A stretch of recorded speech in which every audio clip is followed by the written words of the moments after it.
Imagine um tempo em que a palavra de Deus era rara, em que as visões haviam se tornado escassas. No meio do caos espiritual de Israel, uma mulher desesperada derramava lágrimas no templo. Hana, humilhada e estéril, fez um voto que mudaria a história de uma nação inteira. Seu filho, nascido de uma promessa, seria consagrado a Deus. Esse menino não só restauraria a conexão divina com o povo, como também seria responsável por ungir os primeiros reis de Israel, moldando o destino do povo escolhido para sempre. O povo de Israel vivia dias difíceis. A liderança espiritual estava nas mãos de Eli, um sacerdote cujos filhos corrompiam o santuário com suas práticas ímpias. Nesse cenário turbulento, uma família subia anualmente a Siló para adorar ao Senhor dos Exércitos. Elcana tinha duas esposas, Penina, que lhe havia dado muitos filhos, e Hana, que era estéril. Durante as festas religiosas, enquanto distribuía as porções do sacrifício à família, Elcana sempre dava a Hana uma porção especial, pois a amava profundamente, ainda que o Senhor tivesse fechado o seu ventre. Penina provocava Hana sem piedade por causa da sua infertilidade. Ano após ano, a cena se repetia. Hana chorava e mal conseguia comer, consumida pela dor de não poder gerar um filho. Seu coração estava partido pela humilhação constante. Por que choras? Por que não comes? Por que está tão triste o teu coração? Não sou eu melhor para ti do que 10 filhos? Perguntava Elcana, tentando consolá-la, sem compreender a profundidade da sua angústia. Naquele ano, depois da refeição em Siló, Hana se levantou com uma determinação diferente. Com o coração pesado, dirigiu-se ao tabernáculo. Eli, o sacerdote, estava sentado numa cadeira junto à entrada. Hana se aproximou do santuário com a alma amargurada, chorando profundamente enquanto orava ao Senhor. Em sua aflição, fez um voto. Senhor dos Exércitos, se realmente vês a aflição da tua serva, se te lembrares de mim e não me esqueceres, mas me deres um filho homem, eu o dedicarei ao Senhor todos os dias da sua vida, e navalha não passará sobre a sua cabeça. Enquanto Hana continuava orando diante do Senhor, sua boca se movia, mas sua voz não era ouvida. Apenas seus lábios tremiam, e em seu coração as palavras fluíam com intensidade. Eli a observava atentamente. Confundindo sua profunda devoção com embriaguez, o sacerdote a repreendeu. Até quando ficarás bêbada? Tira de ti o vinho. Hana, surpresa com a acusação, respondeu com humildade e sinceridade. Não, meu senhor, sou uma mulher atribulada de espírito. Não bebi vinho nem bebida forte, mas derramei minha alma diante do Senhor. Não consideres a tua serva como uma mulher perversa, pois da abundância da minha mágoa e da minha aflição tenho falado até agora. Comovido pela resposta, Eli mudou de postura e abençoou Hana. Vai em paz, e o Deus de Israel te conceda a petição que lhe fizeste. Haja graça aos olhos do teu servo, respondeu Hana, com a esperança renovada. Ela saiu dali, comeu, e seu semblante não estava mais triste como antes. Na manhã seguinte, a família adorou diante do Senhor e voltou para casa em Ramá. O Senhor se lembrou de Hana. Ela concebeu e, no tempo determinado, deu à luz um filho, a quem chamou de Samuel, pois disse, ao Senhor o pedi. O nome Samuel, que significa ouvido por Deus, seria profético para a vida daquele que se tornaria o canal de comunicação entre Deus e Israel em tempos de silêncio espiritual. Quando chegou o tempo da peregrinação anual, Elcana subiu com toda a família para oferecer o sacrifício anual e cumprir o seu voto. Mas Hana não foi. Ela disse ao marido, quando o menino for desmamado, eu o levarei para ser apresentado diante do Senhor e ficará lá para sempre. Passaram-se aproximadamente 3 anos. Samuel foi desmamado e Hana, fiel ao seu voto, se preparou para cumprir a sua promessa.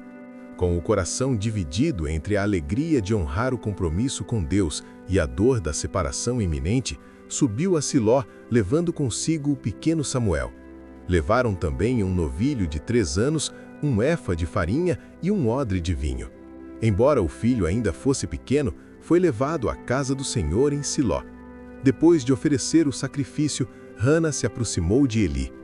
Ó, meu senhor, tão certo como vives, eu sou aquela mulher que aqui esteve contigo, orando ao Senhor. Por este menino eu orava, e o Senhor me concedeu a petição que lhe havia feito. Por isso, eu também o entrego ao Senhor. Por todos os dias da sua vida, ele será dedicado ao Senhor. E ali adoraram ao Senhor. Hana, com o coração transbordando de gratidão, entoou uma oração profética que revelava não só a sua alegria pessoal, mas também verdades profundas sobre o caráter de Deus e os seus planos para Israel. Sua oração falava de um Deus soberano que inverte as situações humanas, que levanta o pobre do pó e o necessitado do monturo, que guarda os passos dos seus santos, mas condena os ímpios às trevas. Com uma visão profética impressionante, Hana chegou a falar do ungido do Senhor, anunciando a monarquia que o próprio filho ajudaria a estabelecer. Depois dessa cerimônia solene, Eucana e sua família voltaram a Ramá. O pequeno Samuel, no entanto, ficou para servir ao Senhor diante do sacerdote Eli. Vestido com um éfode de linho, símbolo do serviço sacerdotal, o menino iniciava sua jornada no tabernáculo do Senhor, longe dos braços da sua mãe, mas sob o olhar atento de Deus. Samuel crescia no tabernáculo do Senhor, em meio a um ambiente contaminado pela corrupção. Enquanto o jovem servia com pureza e dedicação, os filhos de Eli, Hofni e Finéias eram sacerdotes que não conheciam verdadeiramente o Senhor. Esses homens desprezavam as ofertas sagradas. Quando algum israelita oferecia um sacrifício, o servo dos filhos de Eli vinha com um garfo de 3 dentes enquanto a carne se cozinhava e tomava para si o que o garfo trazia. Além disso, antes mesmo de queimar a gordura, que deveria ser a primeira parte consagrada a Deus, exigiam carne crua para assar conforme o seu próprio gosto. Esse comportamento era extremamente pecaminoso aos olhos do Senhor, pois esses homens desprezavam a oferta do Senhor. O contraste não poderia ser maior. Enquanto os filhos legítimos do sacerdote profanavam o sagrado, o jovem Samuel ministrava diante do Senhor usando um éfode de linho, símbolo de pureza e consagração. Cada ano, Hana visitava o filho durante a peregrinação anual. Ela lhe trazia uma túnica pequena, feita com as próprias mãos, um gesto de amor que encurtava a distância entre eles. Eli abençoava Eucana e Hana. O Senhor te dê descendência desta mulher pela oferta que fez ao Senhor. E eles voltavam para casa. O Senhor visitou Hana, que concebeu e deu à luz mais 3 filhos e 2 filhas. Enquanto isso, o jovem Samuel crescia na presença do Senhor, aprendendo os rituais sagrados e as leis divinas, observando em silêncio o contraste entre o serviço santo que ele oferecia e a profanação praticada pelos filhos de Eli. Eli, já muito velho, ouvia sobre o comportamento dos seus filhos, como se deitavam com as mulheres que serviam à entrada da tenda da congregação e como desrespeitavam o culto divino. Ele os repreendeu. Por que fazem essas coisas? Pois ouço de todo este povo as suas maldades. Não, filhos meus, não é boa a fama que ouço. Vocês estão fazendo pecar o povo do Senhor. No entanto, as palavras do velho sacerdote não surtiram efeito, pois o Senhor já havia decidido castigá-los. Em meio a essa escuridão espiritual, o jovem Samuel cresceu em estatura e em favor, tanto diante do Senhor quanto diante dos homens, uma descrição que mais tarde seria usada para o próprio Jesus. Em tempos em que a palavra do Senhor era rara e as visões eram infrequentes, o jovem Samuel servia ao Senhor sob a orientação de Eli. O velho sacerdote, cuja visão já havia se deteriorado tanto que mal enxergava, repousava no seu aposento. A lâmpada do santuário de Deus, que nunca deveria se apagar, ainda não havia se extinguido na casa do Senhor, onde estava a arca de Deus. Samuel dormia no templo, perto do lugar santíssimo, quando algo extraordinário aconteceu. O Senhor chamou: Samuel, Samuel. O garoto, pensando que era Eli quem o chamava, correu até o sacerdote. Aqui estou, pois me chamaste? Não te chamei, volta a deitar-se, respondeu Eli. E Samuel voltou a se deitar. De novo o Senhor chamou: Samuel. E mais uma vez o garoto foi até Eli. Aqui estou, pois me chamaste. Não te chamei, meu filho. Volta a deitar-se, respondeu o sacerdote. Samuel ainda não conhecia a voz do Senhor e a palavra do Senhor ainda não lhe havia sido revelada. Por terceira vez, o Senhor chamou: Samuel. E ele se levantou, foi até Eli e disse: Aqui estou, pois me chamaste. Então Eli entendeu que era o Senhor quem chamava o garoto. Com o coração pesado, talvez reconhecendo que Deus havia escolhido outro para falar em tempos de silêncio profético, orientou Samuel: Volta a deitar-se, e se fores chamado novamente, dize: Fala, Senhor, porque o teu servo ouve. Samuel voltou ao seu lugar e se deitou. O Senhor veio, parou e chamou como as outras vezes: Samuel, Samuel. Então o jovem respondeu como havia sido instruído: Fala, porque o teu servo ouve. O Senhor então revelou ao jovem Samuel a sua primeira mensagem profética, uma palavra severa de julgamento contra a casa de Eli. Eis que farei uma coisa em Israel que fará tinir os dois ouvidos de quem a ouvir. Naquele dia, levantarei contra Eli tudo o que falei sobre a sua casa, do começo ao fim. Porque já lhe anunciei que julgarei a sua casa para sempre, por causa da iniquidade que ele bem conhece.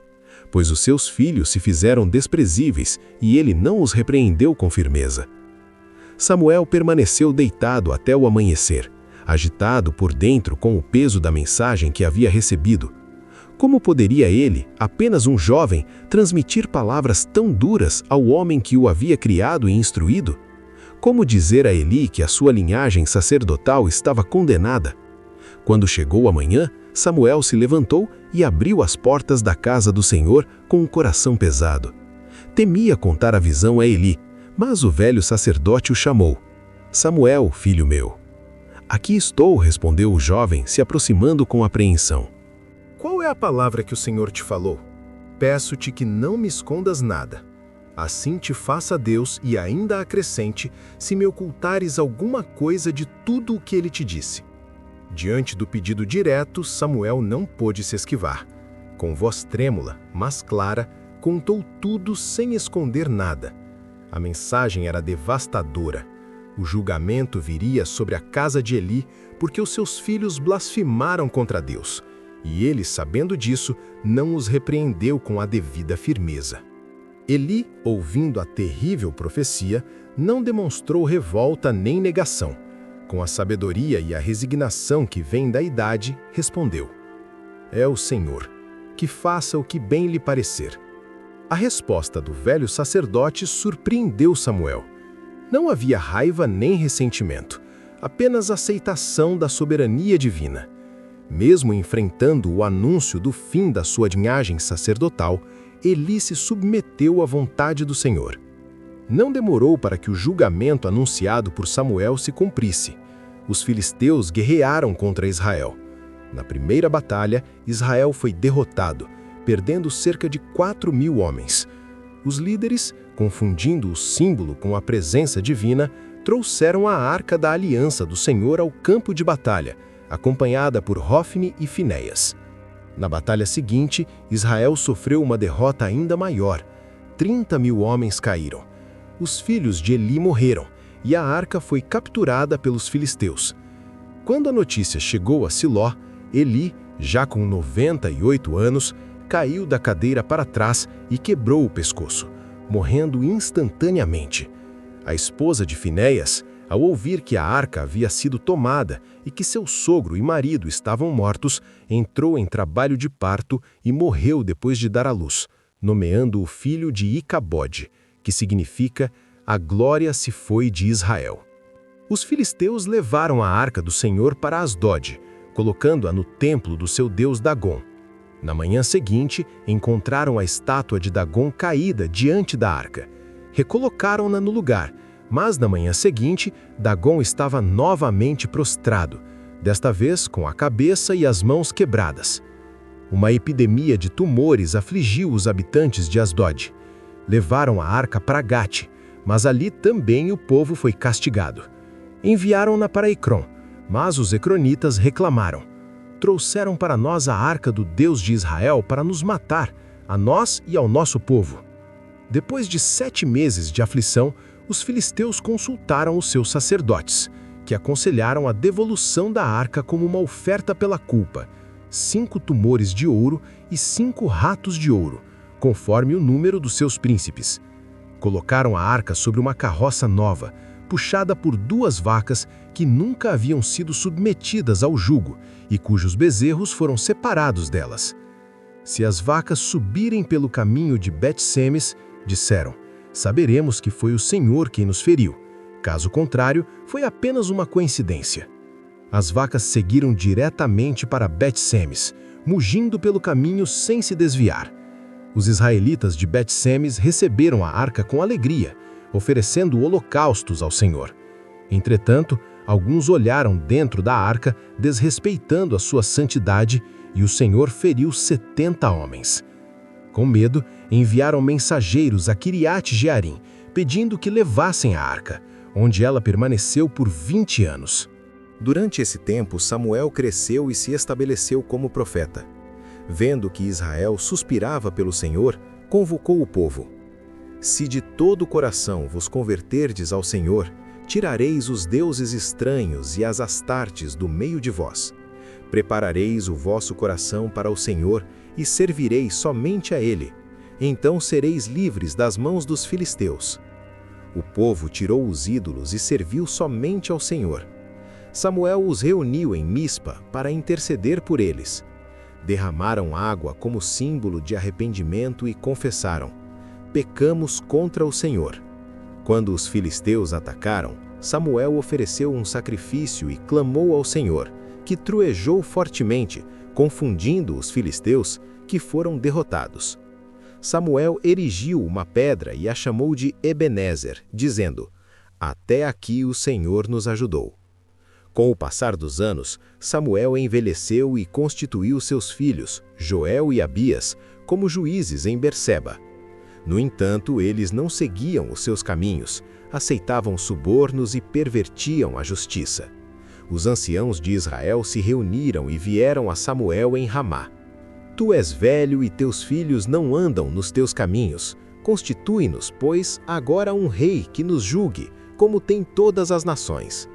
Essa palavra desagradou a Samuel, que orou ao Senhor. O Senhor lhe respondeu: atende à voz do povo em tudo o que te disserem, pois não te rejeitaram a ti, mas a mim, para que eu não reine sobre eles. Como me trataram desde o dia em que os tirei do Egito até hoje, abandonando-me e servindo a outros deuses, assim também te fazem a ti. O Senhor orientou Samuel a avisar o povo sobre como seria viver sob um rei. Samuel transmitiu ao povo o que o soberano exigiria. Tomaria seus filhos para os seus carros e cavalaria, para lavrar os seus campos, para fabricar as suas armas. Tomaria suas filhas para perfumistas, cozinheiras e padeiras. Tomaria o melhor das suas terras, vinhas e olivais. Tomaria o dízimo das suas sementes, vinhas e rebanhos. Tomaria os seus servos, as suas servas, os seus melhores jovens e os seus jumentos, e os usaria no seu trabalho. Tomaria o dízimo do seu rebanho, e vocês serão seus servos. Naquele dia, clamarão por causa do seu rei, mas o Senhor não lhes responderá. O povo, no entanto, recusou ouvir. Não, mas teremos um rei sobre nós, para sermos como todas as nações, para que o nosso rei nos julgue, saia na nossa frente e faça as nossas guerras. Samuel relatou essas palavras ao Senhor, que respondeu: atende à sua voz e estabelece-lhes um rei. E Samuel disse aos homens de Israel: volte cada um para a sua cidade. Havia um homem de Benjamim chamado Quis, cujo filho, Saul, era um jovem formoso e alto, se destacando entre os israelitas desde os ombros para cima. As jumentas de Quis se perderam e ele enviou Saul com um servo para procurá-las. Depois de percorrer várias regiões sem encontrá-las, Saul sugeriu voltar para casa antes que seu pai ficasse preocupado. O servo, no entanto, mencionou que havia um homem de Deus naquela cidade, respeitado e cujas palavras sempre se cumpriam. Vamos procurá-lo, talvez nos indique o caminho. Saul concordou, mas questionou o que levariam como presente. O servo disse que tinha 1/4 de siclo de prata. Ao se aproximar da cidade, encontraram moças que saíam para buscar água e perguntaram pelo vidente. Elas confirmaram sua presença e informaram sobre um sacrifício que aconteceria no dia do Senhor.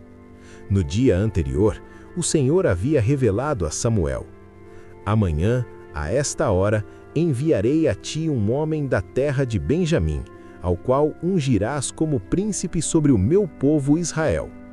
Quando Samuel viu Saul, o Senhor lhe disse: eis o homem de quem te falei, este governará o meu povo.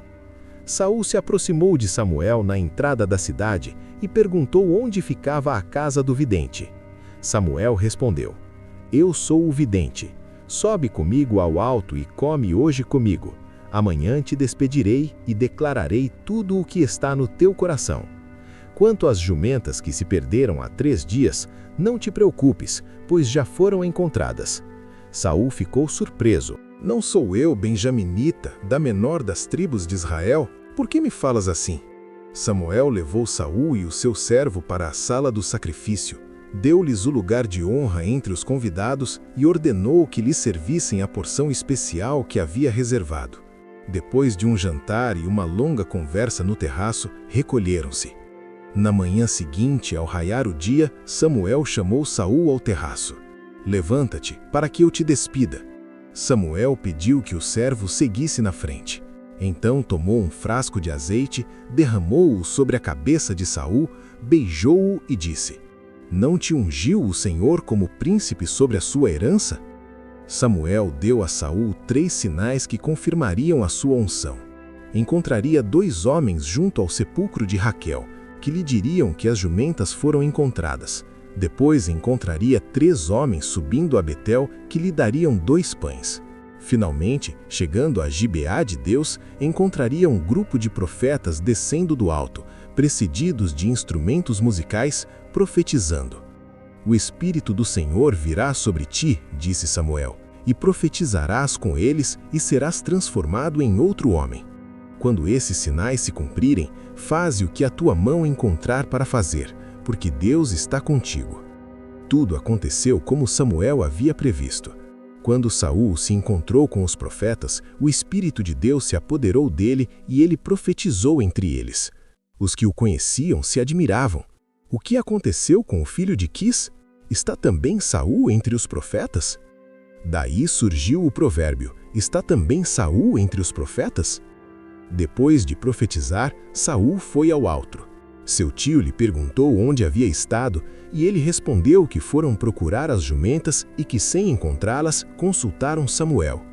Quando o tio perguntou o que Samuel havia dito, Saul apenas mencionou que as jumentas tinham sido encontradas, mas nada revelou sobre o reino. Samuel convocou o povo a Mispa e explicou como Deus havia libertado Israel do Egito e dos seus opressores, mas que agora o povo havia rejeitado a Deus pedindo um rei. Por meio de um processo de seleção, a tribo de Benjamim foi escolhida, e dentro dela, Saul.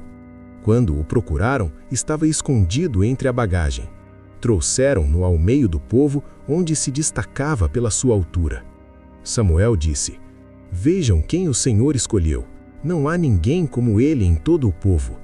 E o povo aclamou: viva o rei! O início do reinado de Saul foi marcado por uma prova imediata de liderança. Naás, o amomita, sitiou a cidade de Jabes de Gileade. Os homens de Jabes propuseram um acordo de rendição, mas Naás impôs uma condição humilhante: furar o olho direito de todos, como vergonha para todo Israel. Os ancianos pediram 7 dias para buscar ajuda. Enviaram mensageiros por todo Israel, e quando chegaram a Gibeá de Saul, o povo chorou ao ouvir a situação. Saul, voltando do campo com seus bois, perguntou o motivo do choro. Ao ouvir sobre a ameaça, o Espírito de Deus se apoderou de Saul, incendiando sua raiva. Tomou um par de bois, cortou-os em pedaços e os enviou por todo o território de Israel por meio de mensageiros, declarando: Quem não sair com Saul e com Samuel, assim se fará com os seus bois. O temor do Senhor caiu sobre o povo, que se reuniu como um único homem. Em Bezeque, Saul contou o exército, 300.000 de Israel e 30.000 de Judá. Enviou mensagem aos homens de Jabes: Amanhã, ao aquecer o sol, sereis libertados. Os homens de Jabes disseram aos amonitas: Amanhã nos renderemos a vós. Na manhã seguinte, Saul dividiu o exército em 3 companhias e atacou o acampamento amonita durante a madrugada, derrotando-os completamente. Os sobreviventes foram dispersados, sem que 2 ficassem juntos.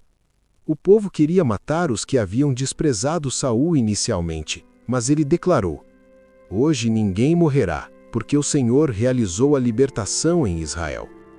Samuel então convocou: Vamos a Gilgal renovar o reino. Em Gilgal confirmaram Saul como rei diante do Senhor, ofereceram sacrifícios pacíficos e celebraram com grande alegria. Com Saul estabelecido como rei, Samuel se dirigiu ao povo: Atendi a vossa voz em tudo o que me pedistes e vos constituí um rei. Agora o rei vai na vossa frente. Eu estou velho e grisalho, e meus filhos estão entre vós. Andei diante de vós desde a minha juventude até hoje. Testemunhai contra mim diante do Senhor, de quem tomei o boi, de quem tomei o jumento, a quem defraudei, a quem oprimi, de quem aceitei suborno para fechar os olhos, restituirei tudo. Responderam: Em nada nos defraudaste, nem nos oprimiste, nem tomaste coisa alguma da mão de ninguém.